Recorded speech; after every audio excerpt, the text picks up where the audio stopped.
abasebo ne bannyabo baaniriza wano mu maka gaffe abakiiko k'ebyokulonda olwaleero twagadde okutangaaza eggwanga ku biki ebigenda mu maaso mu kaweefube ono okwewandiisa okutereeza enkalala z'abalonzi oba okwewandiisa kw'abalonzi okugenda mu maaso okwatandika ng'ennaku 2 omwezi guno nga kugenda okukomeekerezeddwa nga ennaku 10 omwezi gw'okubiri mu ggwanga lyonna. nga bwe mumanyi etteeka ligamba nti buli munnayuganda awezezza myaka 18 n'ogenda waggulu waddembe okwewandiisa ng'omulonzi asobole okwenyigira omukalulu akagenda okubeerawo mu ggwanga. oyinza okuba nga oyagala kwesimbawo oba oyinza okuba nga oyagala okulonda oba oyagala okusagika oba okuweereza obusagiki eri abanaaba beesimbeewo n'ebirala. ekyo essira liri ku nti oli mulonzi oli mu regista y'abalonzi kubanga oyinza okubeera munnayuganda naye ekyo tekimala olina okubeera mu regista y'abalonzi okukakasibwa ddala naawe osobola kwenyigira mu bintu mu kulonda okugenda okubeerawo. naye twagala okutegeeza eggwanga nti kaweefube n'aliwo kati website egenda mu maaso si okuwandiisa abalonzi bupya nedda. bw'obanga oli ku lukala w'abalonzi oba mu regista y'abalonzi oba wenyigira mu kulonda omwaka gwa 2021 tekyetaagisa toddemu kwewandiisa nedda.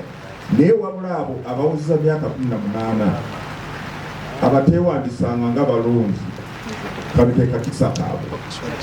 ekyokubiri abo boona baagala kukyusa abali ku lukala lw'abalonzi oba mu regista naye wandyetaaze kukyusa ekifo ky'olonderamu oba polling station kusinziira gy'obeera oba gy'ozaalwa gy'ofa gy'osibuka oba gy'ozaalibwa oweebwa omukisa okusaba okyuse ekifo ky'olonderamu. ekyokusatu abaana b'amasomero abaawandikibwanga bakiri mu masomero era bwe yateekako kaweefube okuwandiisa abaana mu masomero nga tebanaweza myaka 18 bw'obanga omanyi kati wozeza myaka 18 genda ku kifo kino tiimu zaffe olage eniiniyo emira yakuweereza kitegeeza nti wakakasibwa nti oli munnayuganda otubuulire polling station ki gyewandyetaaze okulonderamu. naye jjukira nti polling station gy'ogenda okulonderamu esinziira ku gy'obeera kati gwe butuuze bwo mu muluka ogwo gy'obeera oba gy'ozaalibwa. ekirala twagala kutegeeza abantu nti yes waliwo okwemulugunya okwetufunye ku engeri ekisasaliza gyetambulamu. okusooka obuuma bwe tukozesa buli 2007 mu nteekateeka yaffe twali twagala obuuma 5000 naye ekyomukisa omubi obuuma buno buuma bwandira bwebadde kukozesa mu kuwandiika bannayuganda okuwandiisa abasitini oba bannayuganda naye tebumala. ate buuma buno tuluddewo bambi babukozesa naffe tubanga tulina okulonda kwetukozesa nolwekyo tubadde tubumala. naye lwokuba nti tulina okuteekako enteekateeka enasobozesa abannayuganda bateewandiisa ng'abalonzi okwewandiisa ne tusalawo nti katukozese obuuma bwe tulina buno tuteekeko enkola enasobozesa okubutambuza. tetugenda kubeera mu kifo kimu nga bwe twali tukola tubutambuza netutegeeza abantu kati mwagale kaweete obuuma bujja kubeera kifo bwe kiti olunaku bwe lutusaakoza kati abantu alundi tuddede mugende mwewandiise. naye ne bwe tuba tugenda mu kitundu kirala netubategeeza bwe tuti tusazeewo okola. ekyokubiri bagamba nti obuuma buno bugenda bufa obulala bugenda ne bufa ate nga tebukyakola. yes kituufu naye tutaddewo tiimu zaffe oba tubayite bamakanika abantu abagenda nga babulongoosa babutereeza busobole okwogera okukola okutambuza omulimu bulungi. nekira batugamba nti ng'abantu bajja bapimwe bakitegeeza nti tebategeezebwa nedda jjukira nti nga bwengambye enkola eriwo kati si okuwandiisa buli munnayuganda aweza myaka 18 bupya nedda okugyako abo abatewandiisanga. Ekyokubiri twataddeyo ku mukutu gwaffe abo abalina essimu abasobola okutegeera okusobola kukozesa essimu yo n'otegeera nti oli polling station eni oba amanya bwogo gali mu regisita oba tegalimu. Ekyokusatu tutaddewo abantu NIRA yalina enkola omwaka oguwedde ndowooza mwezi gwa 11 batambula mu ggwanga gyonna ne bateekako kaweefube okuwandiika abantu abaweza myaka 18. Abantu abo amanya gaabwe ne bibakwatako tugalina kyobola n'ekyo kyandibwe kyobola nti kati abantu abajja ku bifo ebyokwewandiisaamu si bangi nnyo naye sigamba nti abantu bakimanyi. Twategeeza bannayuganda ne tubagamba nti kaweefube ono agenda kutandika ennaku 2 bakimanyi. Era twagala kwebaza bamawulire, amawulire gano oba information eni mwagitambuza nemutegeeza buli bantu bonna mu Uganda. Ate ne rediyo kubanga Uganda tulina omukisa buli kitundu kunti waliyo rediyo. Rediyo tubaze tuzeeyambisa nnyo era tutyazizeeyambisa nnyo okutegeeza abantu biki ebigenda okubeerawo. Ebirala bikolebwa okutereeza enkalala z'abalonzi abaliko obulema, abantu abakulu n'abavubuka. Egenda kukikola njagala katiriza bannayuganda nti kaweefube ono oba ekisasayize egenda kukomwekerezebwa ng'ennaku 10 omwezi gwokubiri. Waliwo abadde batandise okugamba nti lwaki tumwongedde ennaku bannaabe buli lunaku lwokutaano kati otandikudde mulimu gwakatandika okola ate nogamba twongereyo ennaku osinziira ku ki? Nolwekyo kaweefube twandiba tuteekako essira kati okukunga abantu obategeeza nti bannange mugende mu nnaku zino, ennaku zikyali ennyingi, mugende mu nnaku zino kakiiko byekulonda tezitaddeko musobole okukola nti mwewandiisa. Ebyokwongerayo kati tujja kubyogerako kati nedda tetugamba nti ebiseera bituwadde bimala bulungi abantu kasi abafuba nnyo ne bagenda mu bifo ebyetutaddeko bajja kusobola okwewandiisa. Nolwekyo tukubiriza abantu nti tugondere kiki akakiiko kyebagamba kyetugamba tulina okukolera. Nolwokuba ntumumatero tumumala bulungi tetusobodde obuteeka mu kifo kimu nebubeera awo nti bajje bazimedda nga tetubadde tukola. Tugenda tubutambuza emmotoka zaffe ne tiimu zaffe nga zigenderako okulaba nti mutamu. Ekyaba ebitongole byokwerinda okwenyigira okubeera mu mulimu guno NIRA yateekako enkola nti bw'obanga oyagala kwewandiisa nga munnayuganda olina okukakasibwa ddala oli munnayuganda. Ekyo foomu gye baaweereza waliwo ekitundu olina okugenda wagombolola internal state officer oba district internal state officer na LC1 chairperson bakakase nti ddala oli munnayuganda. Nolwekyo ekyabasekiriti okubeera kusigamba nti kati be balina obuyinza oba bwe batuta obuyinza obw'okuwandiisa abalonzi nedda ogwo si mulimu gwabwe. Naye okugjako nga bwe mumanyi mu ggwanga lyaffe tulina abantu bangi abatali munnayuganda. Ekyo kyetaaga okukakasiza ddala nti omuntu ono asabye okuweewandiisa ng'omulonzi ddala munnayuganda ekitulina okikola. Namugituyetebye tebikwatako bubeera citizen linako bikwata ku byokwerinda ebikwata ku byokwerinda. Nawe temujja kugamba nti ebitongole byokwerinda baleme kubeera nekibakola ku kintu kino kakasa ani munnayuganda basinga Uganda. Obumu bugenda bufa, yes, engeri gyetugambye nti buma mugulude nga bukola bambi. Tutaddewo tiimu zaffe ngezigenda ziyitaayitamu okulaba nti tulongoosa bulungi. Ndowooza byebyo njagala kubiriza bannayuganda bonna nti temuwuliriza bano abaagala obagalamu amaanyi nti ebigenda mu maaso tebitegerekeka bulungi.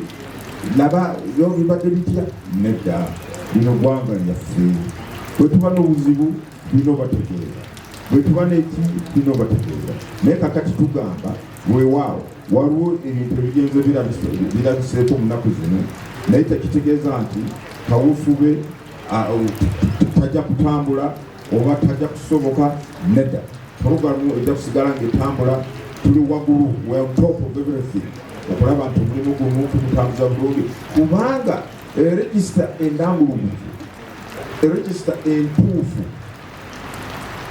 gwe musinge gwakalulu kw'amazima n'obwenkanya ate nga keefu regista enda kubeera ndambulugufu enda kubeera ntuufu kisobole okubeera n'akalulu k'amazima n'obwenkanya mwebale nnyo mwebale wekale kati liza okulaka kawempe nga bwe tumanyi nti munaffe eyakikira kawempe division north mwami Muhammad Segirinya mukama mwegwe abuunze emirembe yava mu bulamu bw'ensi ate ssemateeka nga bw'alagira teraaka wa palamenti yatutegeeza ennaku 15 omwezi guno nti waliwo ekifo kino mu palamenti fenga akakiiko ssemateeka atulagira okola nti lunaku 6 ekifo kino tuba tubandiza okukola okuteekako enkola olw'okulonda okunaasoose ekifo kino tuli nokyo ng'ennaku 27 omwezi guno webalaza tujagenda nga akakiiko tebyekolo tuyagenda mu kawempe north twogerere eri abantu be kawempe north abatonotono si bonna aba naabayitiddwa mu kifo ekyo era tubasaba nabo b'amawulire mubeereyo tusobole kutongooza puroguramu egenda okugobererwa mu kulonda kuno okwokujuza ekifo ekyo kya kawempe north division mwebale nnyo mwebale ebibuuzo Thank you very much, Dr. Chair. There is a cost of the exercise, the amount of money that we are expending on this exercise. Yeah, of course, these things cost money. You know that. Every electoral activity requires money. And that's why we go to government and present our budget, detailing the activities that are to be undertaken to conduct the elections, be it by election or general election. Now, I don't know whether the accounting officer is here. The accounting officer will ask him to give you a clue or a hint as to what this exercise is likely to cost. But it's part of the general elections budget. General elections budget. Maybe accounting officer at an appropriate date time can give you a clue as to what it is. Now on the issue of funds, first of all, the requirement for us to conduct these general elections is a command of Article 61 Clause 2, which has already spelled out the time frame within which these elections have to be conducted. It does not matter whether the funds are there or not. The article says these elections shall take place.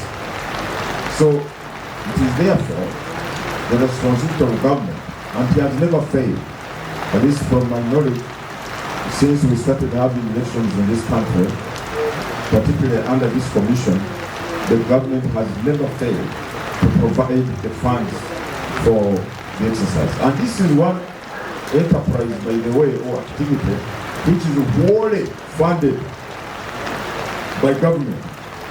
The Electoral Commission does not get any other support, financial support from any entity, organization to conduct the general election. So it's the government which funds the process, and we are confident that even this time they are going to give us the money we require. They have already given us some money, and even the additional funds that we require, or the remaining part of the budget that we still need, is going to be given. We are confident about that, because government has never failed to fund the general election. Then, concerned about our activities that we have not, if I got you correctly, Elizabeth, you said, is it the Attorney General or whoever I don't know who raised the concern that our activities were failed or we are not conducting the activities of the roadmap. That's not true. Remember, we started by launching the roadmap in August 2023, informing the whole country that these are the activities that have to be undertaken during this preparation for the general election. We even give periods, time frames. These dates we are talking about, we are set earlier on. Although there was an adjustment at the commencement, or the commencement of the update and the cut-off from 3rd January to, I think it was about 25th January, from now to 20th January to 3rd to 10th February. We have already conducted, with this first activity we conducted, is what we call demarcation of the local government electoral areas and reorganization of polling stations. That was the first nationwide activity we conducted without any glitch, and we already generated the data that we gathered during that exercise. The second national exercise we conducted was a mapping of the persons with disabilities.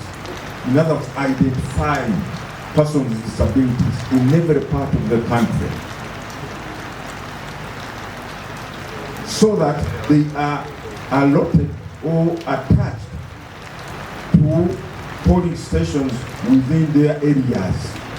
We did that as a commission, and it's a very critical exercise, because since I've told you that persons with disabilities have their own special elections, which start at village level, you must have a register of those people with disabilities. We have done that.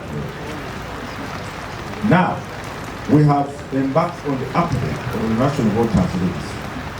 And before then, the commission, members of the commission, and the other members of management, we went out to the entire country in the regions. The commission divides the country into 12 regions.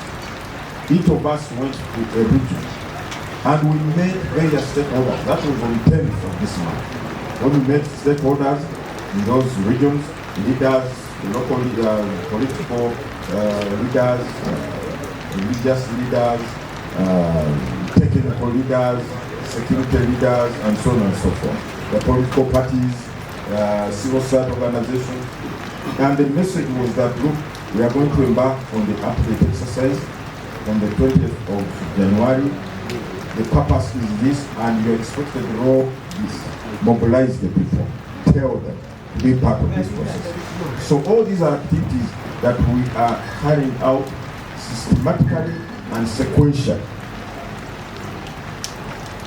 So I don't see the concern about where the commission has not carried out what it's supposed to do. And as I was saying, despite the challenges, we are determined to ensure that every eligible citizen is registered as a voter if he or she turns up at the polling station, at the update center. The biometric machines, Derek, these biometric kits you are talking about are for identification and verification of voters. These are required for use on polling day or voting day or days. That's when we need these machines. Now, the government, in a bid to save or cut on costs, decided that since UBOS was conducting the national census exercise, it would be prudent to acquire gadgets that can serve both UBOS purposes and EC purposes. So a specific number of those specialized kits which serve a dual purpose were procured. There were about 38,000, and after UBOS had completed the exercise, they have handed over to us quite a number of those kits which we intend to use on polling day. However, there is still a deficit and the deficit will be covered up by procuring more to have the number that we require on those biometric kits. So there's no problem about that one. We are going to acquire about, I think, 12,000, isn't it? 12,000 additional kits. The figure was given about voters. This is Radio 1. How many have we registered so far? I don't know what we have. We have already some statistics we are receiving, but I wouldn't like to say they are comprehensive. They are not comprehensive for purposes of disseminating to the public. Because some areas have submitted, some other areas have not yet submitted.